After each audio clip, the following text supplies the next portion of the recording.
All right, we are here today to talk about a kind of a sticky subject, media coercion. This is something that we've made references to in previous videos, but we haven't really dug into the meat of it. It's something of a difficult issue, and we may have a couple of topics today that are difficult to understand. But once again, we're going to get into the weeds. I think Phil, you had wanted to kind of introduce the topic and get us started, so why don't you take it? Right. And so I just want, I know we've repeated this and I hope you guys aren't getting tired of us saying the same things over again. But remember, the goal of this conversation is to try and develop sort of criteria that we can use to go ahead and assess whether the Trump administration or any administration is moving in a more authoritarian direction. And so while Jubal and I have talked about some of these things privately, and we see things differently. You already know that. Um, so one of the things that we're going to do is, as we're talking about things, well, we may disagree on interpretations of some of the things that we're going to talk about. Our approach is to sort of, if we talk about an issue and we see it differently, what we'll do is we'll say, look, if we stipulate that this is true, right, would that constitute media coercion? If we stipulate another set of facts, would that constitute um,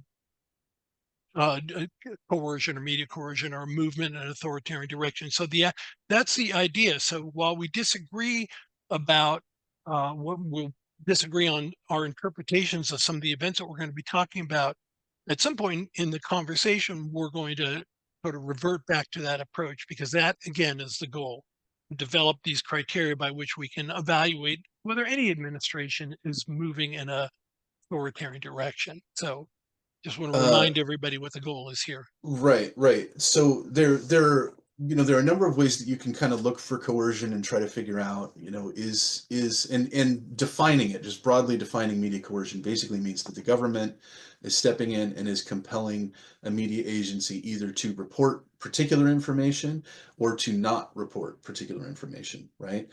There are a couple of cases kind of in the news right now that are a little sticky, where Phil and I would have probably some major differences on them. One of them is the accusation that Politico was paid by the government, by the Biden administration, and so therefore has been coerced, right? Is compromised to produce good news essentially for the Biden administration.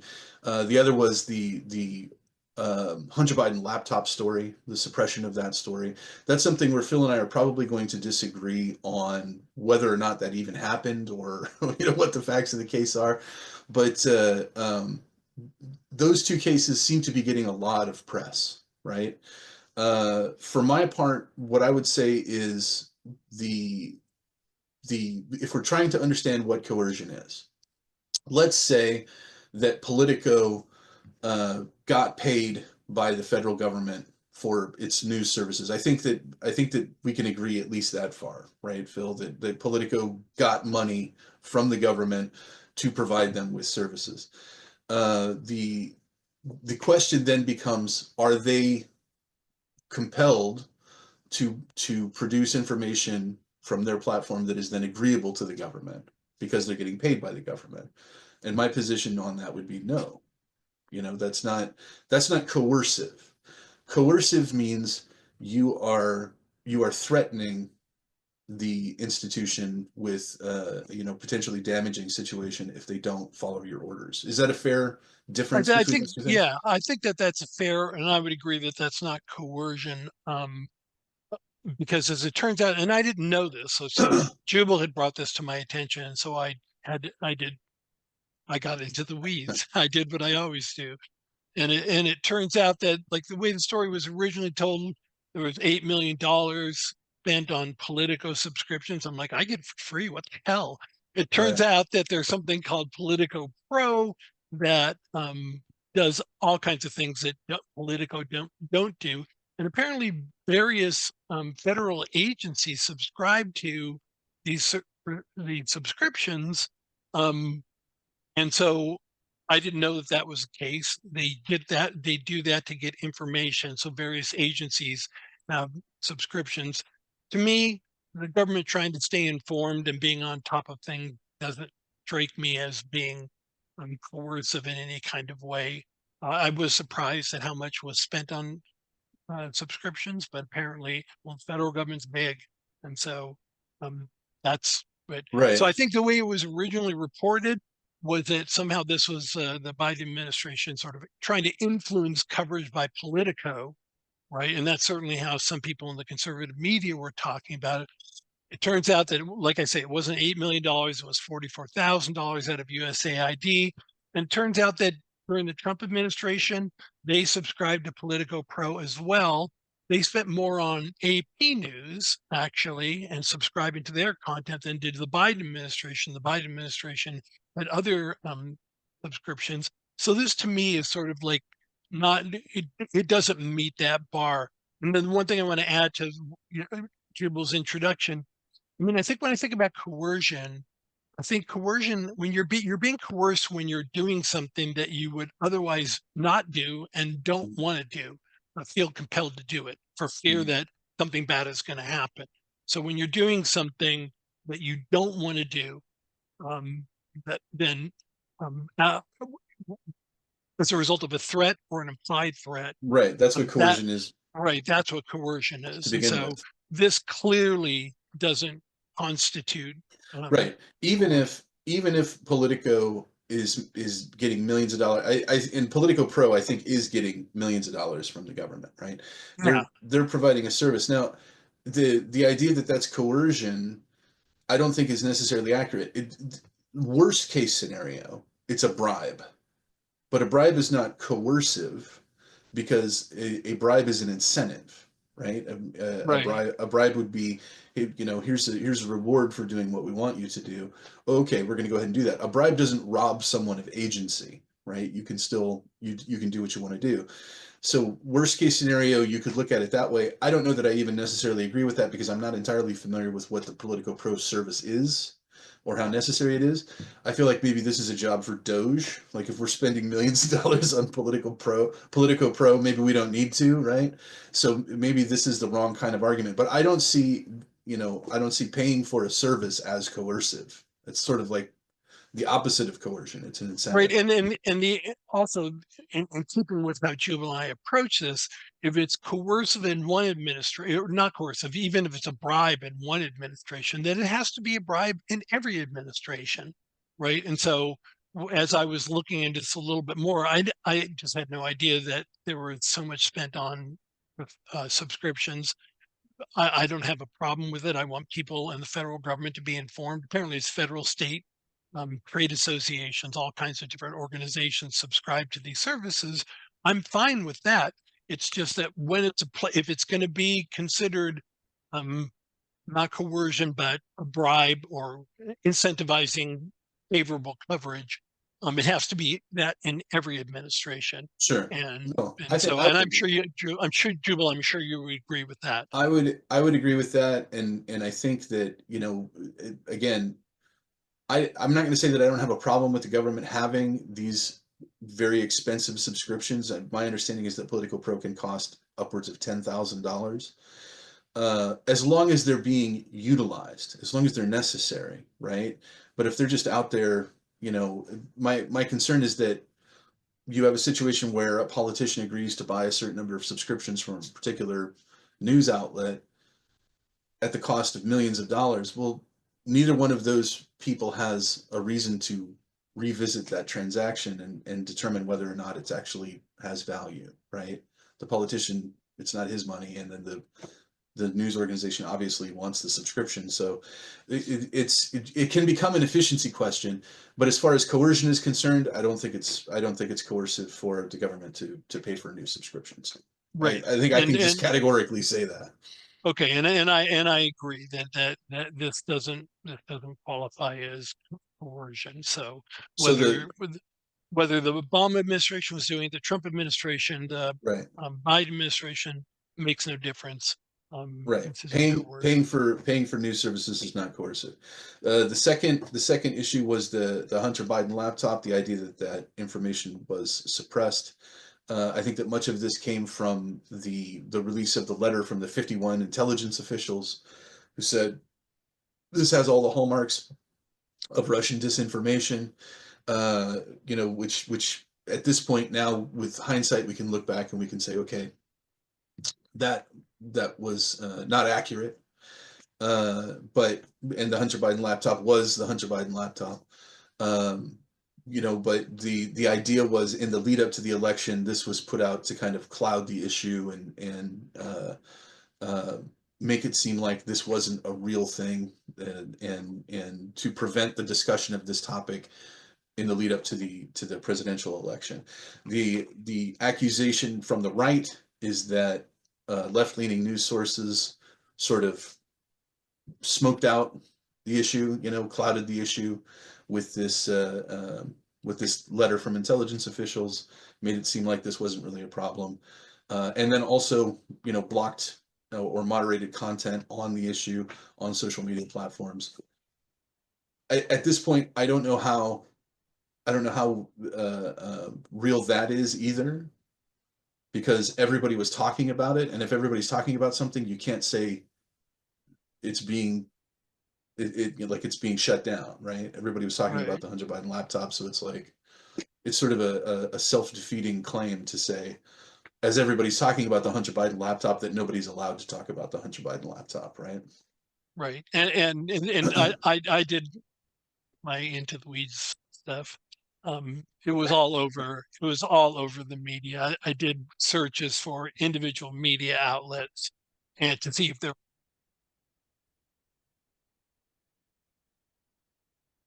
Oh, there you go.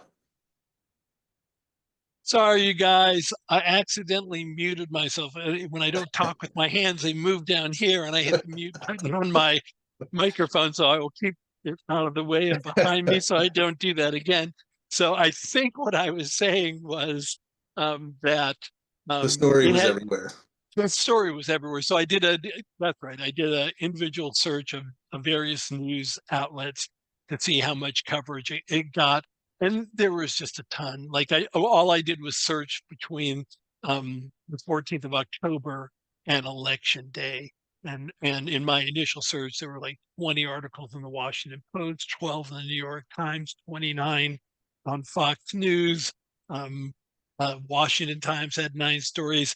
And if they're covering it, I couldn't get the nightly news transcripts. I'm sure the nightly news was, which means local news was covering it. So it's getting a ton of coverage.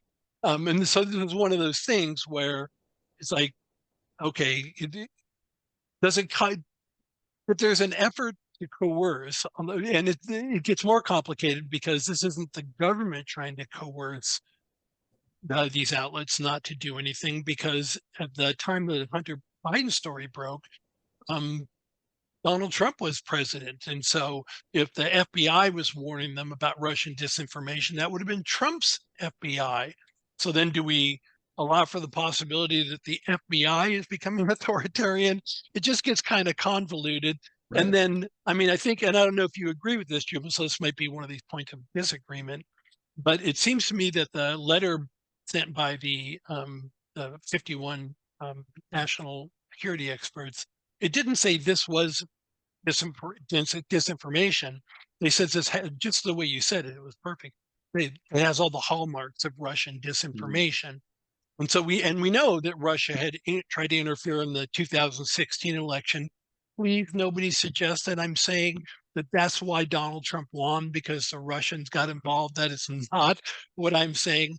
But the Senate Intelligence Committee, headed by Marco Rubio, um, although it had many criticisms of the way the story was handled and the way it was pursued legally, in their report, they said it's undoubted, undoubtedly the case that Russia tried to interfere with the 2016 elections. So I don't even think it was a bad thing that um, the national security people went ahead and said this has all the hallmarks of it. I think I would have had a problem if they had said definitively, we know this is Russian disinformation. I think that would have been irresponsible. So this, I, for my go ahead. part, I would say that it was, in my judgment, I would say that the letter from the 51 intelligence officials was an effective smokescreen. I think it was politically motivated, and I think that I did see some of the internal emails that with regards to when it was being planned. So it's like, yeah, it was a handy issue to kind of throw out there to smoke things up a little bit and make things a little bit harder to follow. I think You that don't there think you don't Jubal, you don't think they genuinely believe that it had the no, I don't. hallmarks? No, I don't think they Okay. did. I don't think they So did. this is where This is this going to is be a where we'll disagreement, right? We're going to yeah. disagree. I think that these guys, these are career officials that they were on board with, keeping Trump out of office, and for the most part, and I think that this was just kind of a handy tool in the toolbox to throw out there and say, oh, let's say it was Russian disinformation, uh, because what I want to know is what then are the hallmarks of Russian disinformation? Leaving your laptop at a tech store? Like I don't understand, right? What they never explained what exactly their reasoning was, right? Well, I think for them it seemed like this was because um, the FBI had asked for uh, to get the laptop, and it wasn't given to him. The person who reported the having the laptop was a Trump supporter. It was brought to the attention of people by Rudy Giuliani and Steve Bannon. That's was the source of the information. And I saw an interview from the guy at the the owner of the laptop on Fox News. When he was interviewed, he said he couldn't even say for sure that it was Joe Hunter Biden who had dropped off the laptop. Like he himself couldn't remember who was the one who brought it in. So there Mhm. were enough things around it to at least say to at least raise some concerns about whether or not this was clearly what they were saying it was. And I agree with Jubal that in the end it turned out to be the case that it was Hunter Biden's laptop and there was stuff that was problematic on it. But I think that there was good reason to go ahead and be suspicious about it because we already knew that Russia had tried to interfere in the 2016 elections on Donald Trump's behalf. Here we are on, the 14th of October, and this bombshell happens. So, anyways, this is going to be one of those things where Jubal and I are going to disagree. I trust these national security officials. I think that they act and have spent their careers acting on behalf of keeping America safe. And I trust their motivations. I'm an institutionalist. I tend to believe these people are not partisan, that they're truly interested in and have devoted their lives to national security issues. I So, disagree. I think they are partisan. okay. So this is where, So so this is one of those things. So this is where we might be able to say, if we stipulate that they are partisans and that they released it um, as a way of influencing the election, right? I think that, and we knew that somehow knew that information. Um, I agree that that would be problematic. Like if we actually had a trail right, that it's said, right, problematic, but would it be coercive, right? Like what constitutes the coercive part of it? It only becomes coercive when you have let's say, and I'm not saying that this is absolutely true, but let's just say that it was intentional obfuscation, right? That it was okay, that these guys all got together in their cigar smoke filled room and decided we're going to do this evil thing, and they put out this story with the intention of smoke screening the Hunter Biden laptop until after the election. It came out like you said, like 2 weeks before the election. yeah, the um 14th is when the so Post article was published. just doing that, a group of people who, even if I'm right, are complete partisans, pushing out a story that is not necessarily true, that's that's a Tuesday. Like that's that's there's nothing coercive about that. The only thing that's Right. coercive about that would be if the government stepped in then and said, okay, you have to not, promote this story on your social media platforms because it's Russian disinformation. That could be problematic. And that only makes sense if it's an unfriendly administration. And as you say, at the time, it was the Trump administration that was in power. Right. So is Trump an authoritarian against himself? Yeah. Kind of So becomes a sticky so conversation. that's why the Hunter Biden story doesn't seem to fit. And then if we stipulate that they were nonpartisan, but they were just truly motivated. So the first stipulation was, even if let's assume they're partisan completely, and that's their motivation, it doesn't qualify as coercion. And if they're nonpartisan, it clearly doesn't qualify as coercion. So I think, Right. again, although much has been said about the Hunter Biden story, as far as what Jubal and I are looking at, either way you look at it, It's not that helpful. doesn't is unhelpful. It's unhelpful, right? So, but we did find a case. Now, here's I'll go into it. We did find a case that might be helpful in helping us determine what can be considered coercive, and this is Missouri v. Biden, which is a case that took place during the Biden administration, and it was brought about by if I'm correct me if I'm wrong, the state of Missouri, the state of Louisiana, and a handful of social media users. Yeah, Ended up going to the Fifth Circuit Court, and they basically said this was about COVID and the suppression of information on social media platforms in the wake of the COVID epidemic. There was a concerted effort.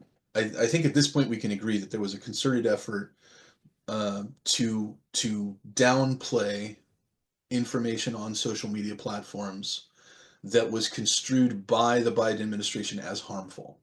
Right? Is that a fair assessment? agreed. Yeah, So, people had their homeopathic cures for COVID, or like their laboratory, their basement laboratory, all this kind of stuff. They were talking about COVID. Um, there was a lot of people who were talking about COVID, and there was a concerted effort by the government to get what they considered to be harmful information off the platform, um, and that sort of opens up the door to a conversation about coercion. Do you want to take it for a second, Phil, and talk about yeah. it? So just so you guys, what happened in this case is it started out the district court and then went up to the appeals court, and the district court ruled that. That's the way federal cases go: the federal district court, the court of appeals, then the Supreme Court.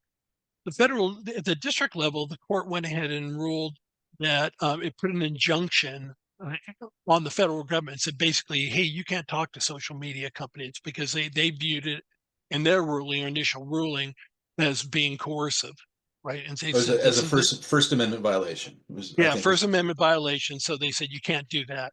It went up to the Court of Appeals. The Court of Appeals said, the lower court ruling was a little too broad. So it narrowed the injunction where they prevented the government from certain kinds of contact. And then the federal government appealed, and then it went to the Supreme Court. And in the Supreme Court case, they they didn't even look at the First Amendment issues, or they some people wanted them to.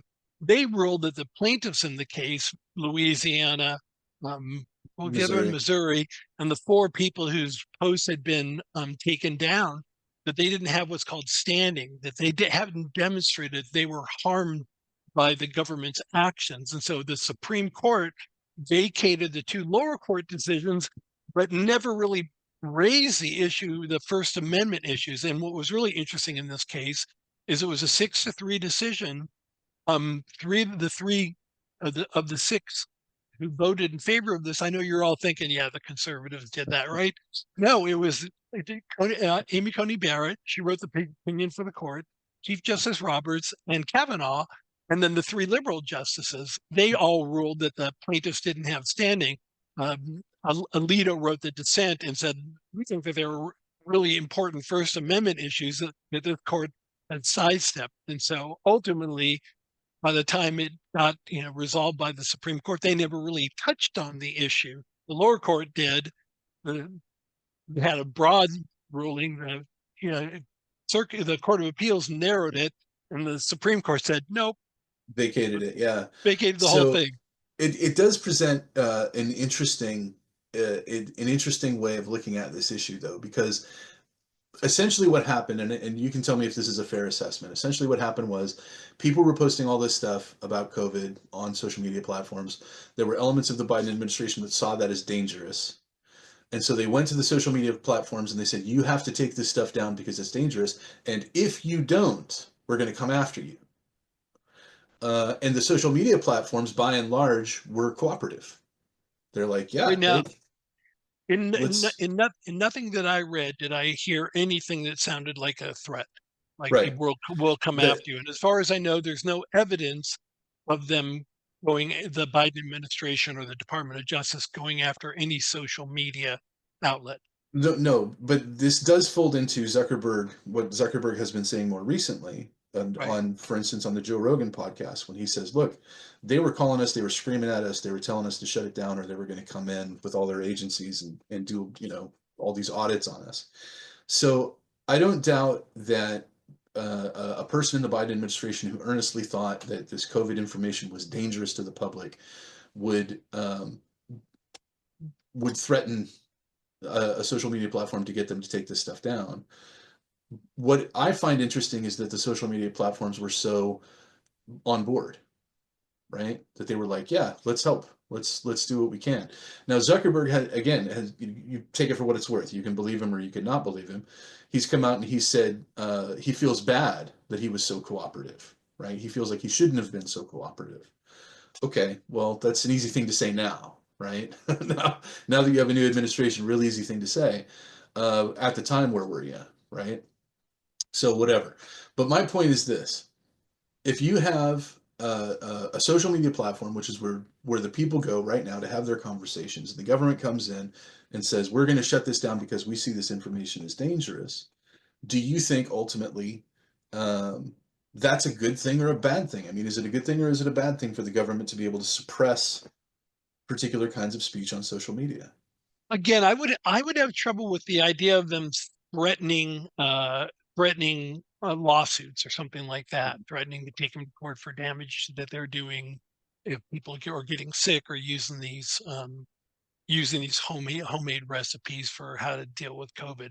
So I think if we stipulate, again back to our original idea, if we stipulate that the Biden administration was genuinely concerned about what was going on, and that if we stipulate that they threatened legal action, either legal action or using the power of the federal government in other ways, so by auditing auditing the social media outlets or in any other kind of way, trying to use the power of the federal government to coerce them to do something, back to our original definition, that they would otherwise didn't want to do, then that would be problematic, right? For me, that would does it rise to the level of coercion? I guess in a way, if they're threatening to bring the power of the federal government down on any business, they don't comply with what the federal government is telling them what to do. Yeah, I think that that is coercion. Um, if we stipulate that they're primarily concerned about public health and they're highly motivated, fussing and screaming and trying to get them to do it, but their general motivation is to protect the public interest, I guess I see that not as much of a problem, um, if especially if there's no threat to use the power of So the federal government. I understand that, but let me ask you this: Mhm. if there is a threat of using the power of the federal government, and the intentions are good, meaning that your primary concern is the health of the public, but you are threatening to use the power of the government if they don't stop this speech, is it still coercion? Yeah, I think it does qualify as coercion there Right, because you're getting them, like we said before, where you're making them do something they otherwise don't want to do, right. right? So even And if you're you're using the power of the federal government to go ahead right, and do that. so even if your intentions are good, really and truly Right, noble, you can still you can still engage in media coercion, and so right. that makes the issue even more sticky. It's like, and I think that that's what happens a lot of times in cases like this is that people really earnestly think they're doing what's best for the largest number of people, but they're stepping over the guardrails and they're doing things that are So, except the inappropriate. national security experts, they weren't doing what they I thought was Yeah, best. I think the internal Okay, no, emails are I what was just being a convinced me dick. on I was just that. being a dick. But you brought that up. I think they're all on board, but whatever. My point is, in this We case, digress. Hey, we we digress. digress. We digress way more than We're this when we're just digressing talking into the ourselves. weeds. We're in the weeds digressing.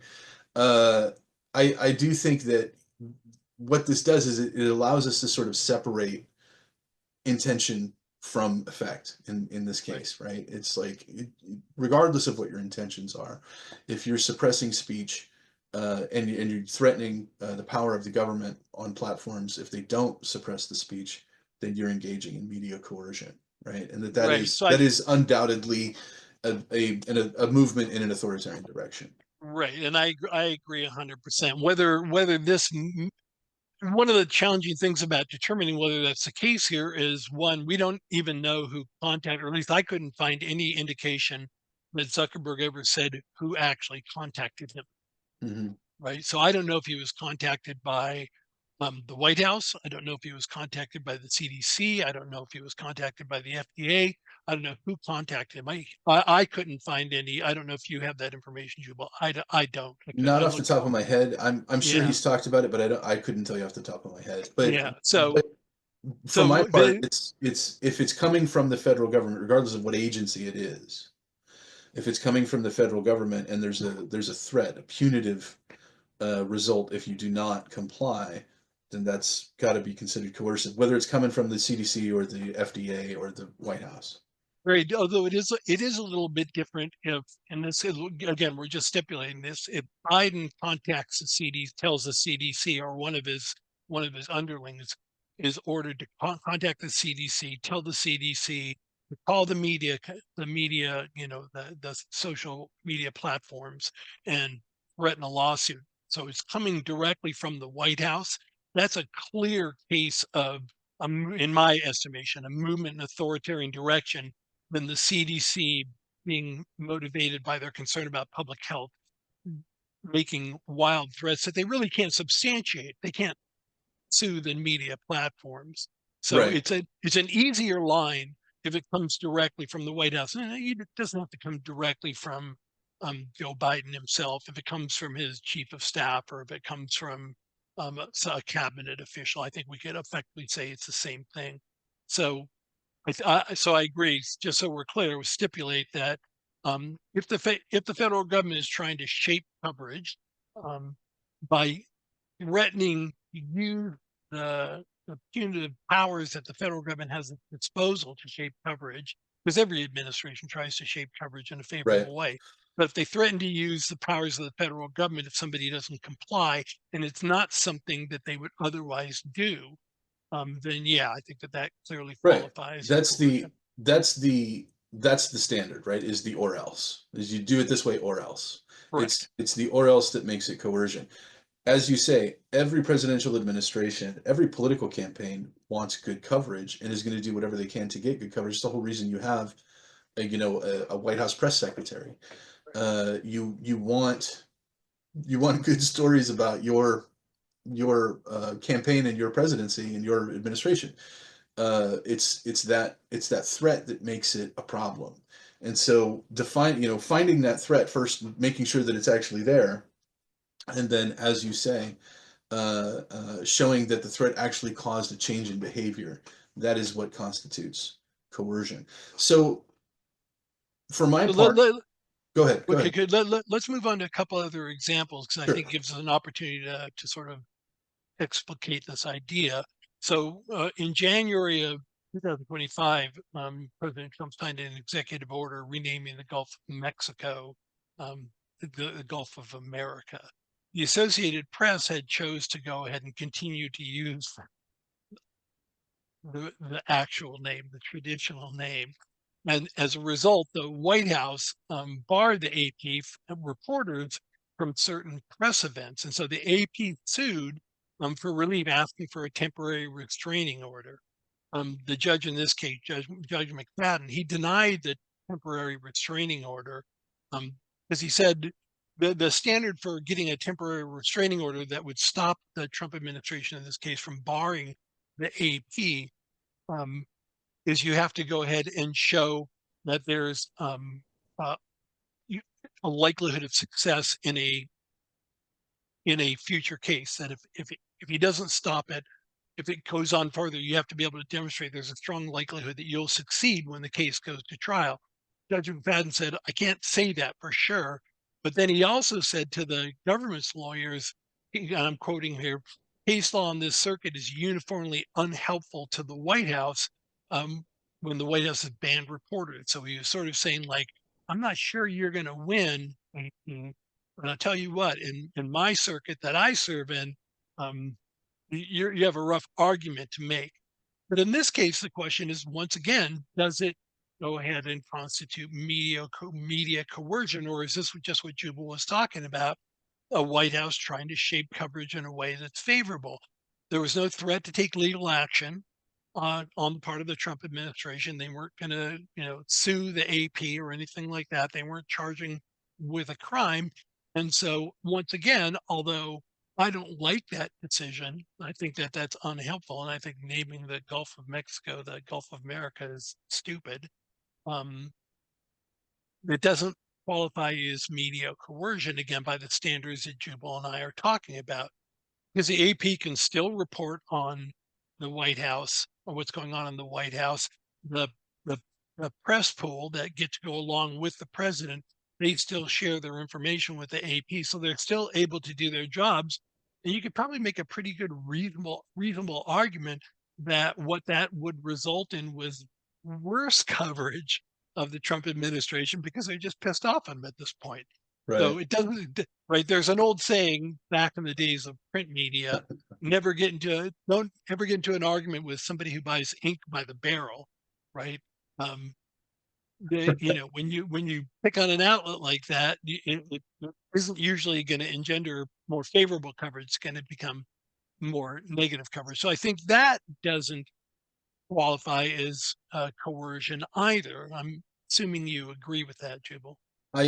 Yeah, the only way that you could show that that's coercive is if there was some kind of, you know, monetary damage for them not being allowed to be in the press pool, right? Like, Right.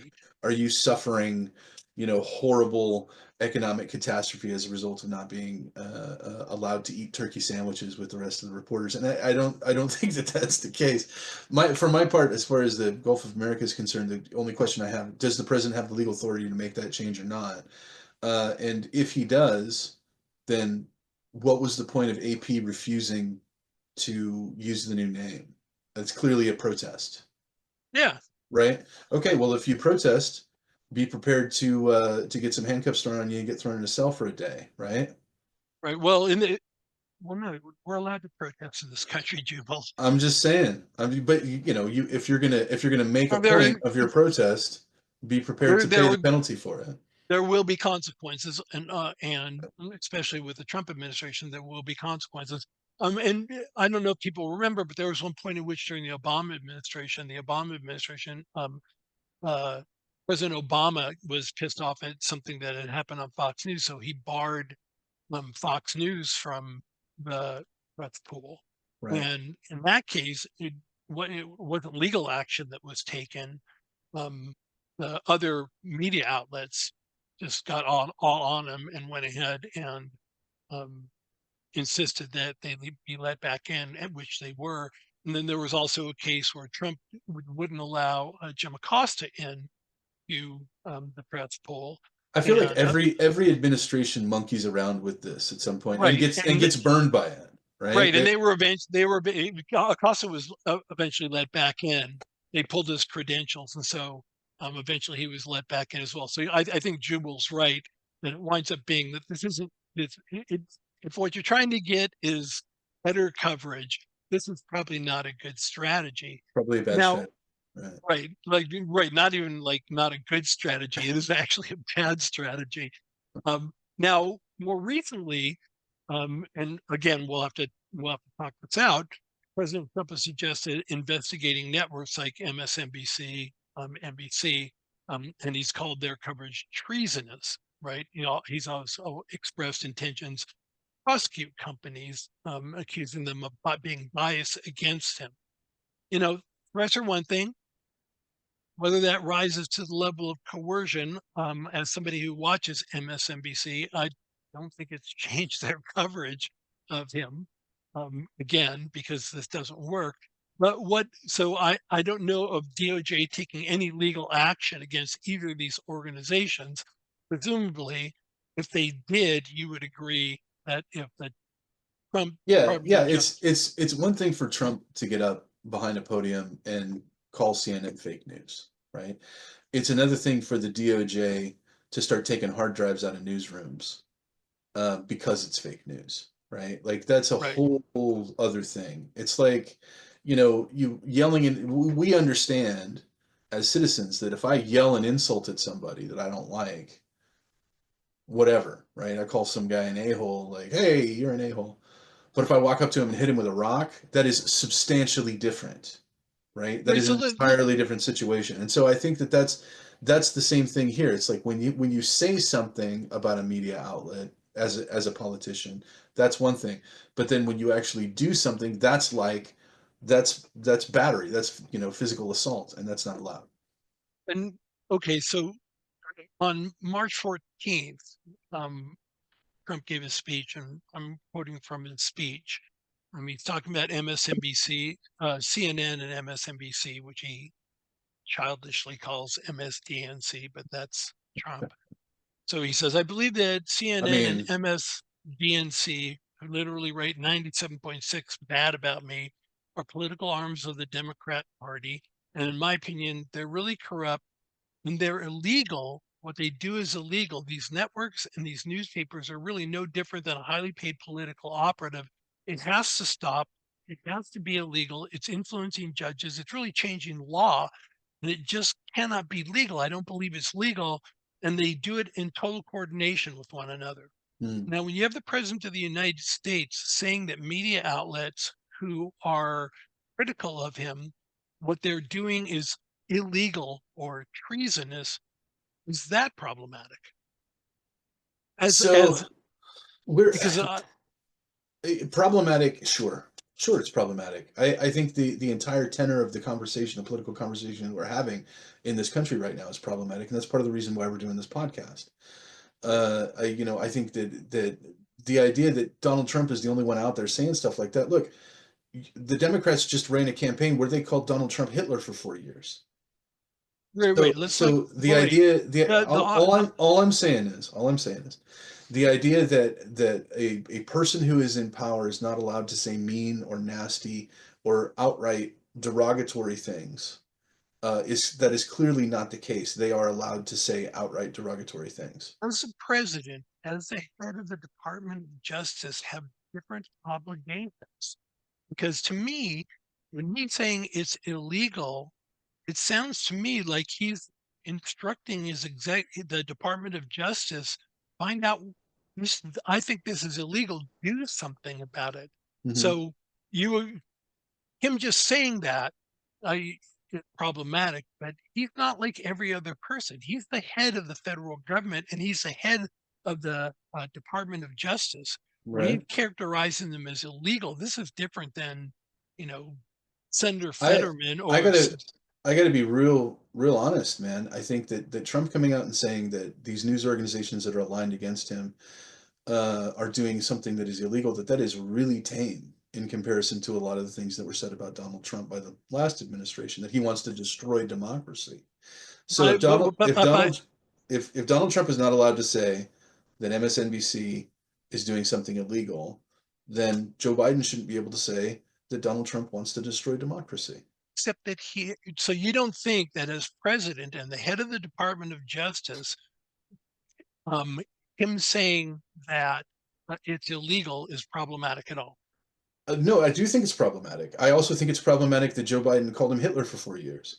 Like the First of all, whole Joe the Biden whole didn't call him Hitler, but that's fine. the whole So the let whole me conversation, the whole tenor of the conversation is a problem. But do I think that the president should be held up to a higher standard? Yes, of course. I would love to see both sides live up to that. Also, if you want to talk about muting basically or muzzling the kinds of insults that people are allowed to use in the public square, that's a whole different can of worms. On no, this I'm on this not talking issue, about. So I want to be clear. I'm not talking about I and muzzling I anybody's speech. I'm and I talking don't think about you are. I don't think you are. the obligations that you have as president when you are in charge of the federal government and you are in charge of the Department of Justice that would go ahead and make a determination or try and make a determination about whether something is illegal or not. Right. So the proof is in the pudding, so to speak. So If if the for, Department of for Justice, if the if Department they of do, Justice comes after the news organizations and says, okay, what you're doing actually is illegal. We're going to come in and shut you down. Now we're in the realm of, potential authoritarian or almost certain authoritarianism at that point. Okay. And with that in mind, on January 2nd, 22nd, the FCC chairman, Brendan Carr, revived three previously dismissed investigations into allegations of bias against ABC, CBS, and NBC. Now, they've been looked at before by a Biden appointee, the head of the FCC, who argued that these actions undermine press freedom. The FCC also requested unedited transcripts and footage of a 60 Minutes interview that Vice President Harris did. As so they were asking for information because Donald Trump had said that it was biased and it was edited in a way that was favorable. And then on January 30th, Chairman Carr initiated investigations into PBS and NPR, focusing on their sponsorships and potential bias. So this looks like not Donald Trump, but the FCC using the powers of the federal government to potentially go after news outlets. Is that problematic? It will be problematic if it does lead to situations like we've talked about where you're trying to shut people down. Uh, I'm not But does sure. it have a chilling effect, or could it Uh, have a chilling effect? I sure it could. I guess I don't know. Right. I guess I don't know enough about it. My thing is this: um, investigate all you want, right? Like if you're making an accusation, then yeah, get proof for your accusation. If it turns out that it's true, what if it turns out that it's true that CNN and MSNBC are absolutely in the bag for the Democratic Party, and part of their strategy for their news coverage is to get Democrats elected. If that's the case, is that illegal? No, Right. So what are we investigating? that would be the question. Right. That So would be the question. Like in the case of the 60 Minutes interview, apparently um, uh, the FCC is reviewing Paramount Global's proposed merger with Skydance Media. They said that they wanted the unedited transcripts in the context of like examining whether they're going to approve that. But Donald Trump had filed a lawsuit, right, alleging that the interview was deceptively interviewed. So this looks like Donald Trump, the private citizen, hmm, saying, "I feel this is deceptive," and the FCC using the federal government to go ahead and sort of further prove the his case same. as a private citizen. I think that could be an interesting dynamic. I would be interested in learning more about that. If Donald Trump, as a private citizen, is issuing a lawsuit against a company for, let's say, defamation, and he's using the powers of the federal government to support his private lawsuit, yeah, I'm not on board with that, and I don't think Yeah, anybody would be on board with that. right. So, but if that is what's happening, if there's some kind of statute that he's ostensibly trying to support by demanding that news services be bipartisan or non-biased. Boy, I would love it if there was a law like that. But to my knowledge, I don't think. Not only do we not have a law like that, but I don't know that such a law is even possible. So I don't know. Again, the proof is in the pudding. Right. If the activity, like if the shutdown, if he's trying to shut down media companies, then that's going to become apparent very quickly, and then we can have the conversation. But as far as I'm concerned, he could say whatever the hell he wants. He says all kinds of crazy shit, so whatever. But Right. it's actions that So matter. so then what can you summarize sort of the things that we agreed on as far as what would constitute a movement in an authoritarian direction? What would the criteria be? So I think that where we have agreed is that media coercion exists in the or else, right? Like if you do this or else, and if there's no or else, if there's no punitive action that's being suspended over the person's head, then it's not coercion, right? A bribe is not coercion. Being politically aligned, meaning you both have the same political orientation or political goals, that is not coercion, right? So just because a particular administration and a particular news outlet are in agreement does not mean that anybody's being coerced, right? Right. Coercion is in the forcible change of an agency's behavior, whether it's an individual or a group, that takes away that person's choice and or that agency's choice. So that's, and I think that you and I are in agreement on that. I think, Yeah. And that then that's in what the case constitutes of coercion. the federal government, coercion is going to involve either the threat to use powers of the federal government Right, against a particular either social media company or news outlet, a threat that you're going to use the government to go after somebody if they don't comply, right? right, And so that's it. And then again, sort of a corollary to that is that it in trying to assess whether something's more authoritarian or not, the higher up it goes in terms of the decision making, if it comes directly from the president, that's a clear indication of sort of authoritarian movement than if it comes from a particular agency. right. So I mean, I Not think you could make that, if possible, you could make that argument in the way that if Trump is saying what you're doing is illegal, does that constitute a threat? Right? Is he threatening MSNBC by calling them illegal? Right? Like, right, I would listen to that argument, but I think generally speaking, a threat it needs to be more substantial than just kind of a general defamation, right? It's like you need to say, the president called us and he said if we don't change our coverage, we're going to get audited by the IRS, right? So it's right, something like that, or we're going to get our FCC license revoked, or whatever it exactly. is. So, but yeah, it needs to Okay. be it needs to be the or else. So for anybody listening, everybody listening, for anybody listening, once again, Jubal and I disagree on some of the what some of these issues, how to interpret them, but we can come to an agreement on what would constitute evidence of uh, a movement in an authoritarian direction. Now, you may not agree with our conclusion. Maybe you have a different set of standards. Again, if you want to, go ahead and post them in the comments, and we'd love to hear what people have to say. There's two of us trying to do the best job we can, but additional input would be helpful. And so anything you want to add to this discussion, we'd be delighted to hear about. That's right. And if your response is amazing enough, we might even let you on the show. So what are we talking about next week, by the way? We've got another episode coming, and then we're going to do our wrap up, like not a wrap up, but a summary of everything that we've talked about so far, right? Yeah, Yeah. Well, I forget what the next episode's going to be, but it's going to be great. So make sure you tune in. great. See you next time, guys. Take care, everybody.